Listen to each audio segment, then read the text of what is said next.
This is my presentation for my Capstone project for software engineering. I created a database with encryption for healthcare companies, any kind of organization. So this is the actual program where it stands right now. It's right around version 1.0. So it's got deliverables that could function in an environment if necessary. The program has about tripled in size for coding as well as the size of the GUI. When I click test connection, it shows me that I've connected properly to the database. After test connection, the new additions are the advanced query, just a regular query, submit data with encryption, and query encrypted data. So when you click on query database, the database is empty. I left it empty so that it would be easier to see exactly what I'm doing. If I were to add a new customer, I hit 1, name of the person's Joseph Khan, and his patient number is going to be 54.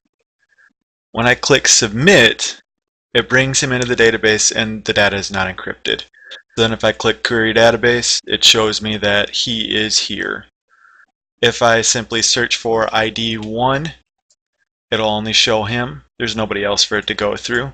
But my advanced query will pick out, and any of the things that you put in, it will find that person.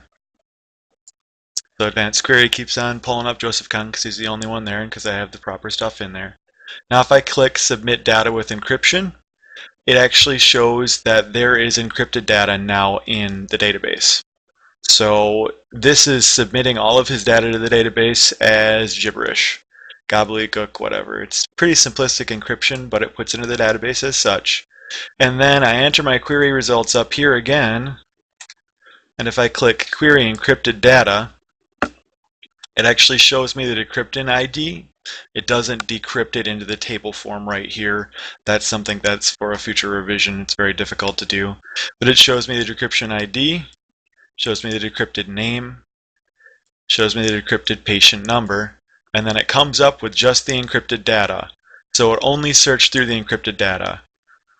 The submit and advanced query up here buttons will slowly get pushed together with the submit data with encryption, so they'll be the same thing, and the same for the advanced query. These buttons, the advanced query and submit buttons, will eventually no longer be part of this, or technically they will be upgraded to be the submit data with encryption and you won't even know that it's happening.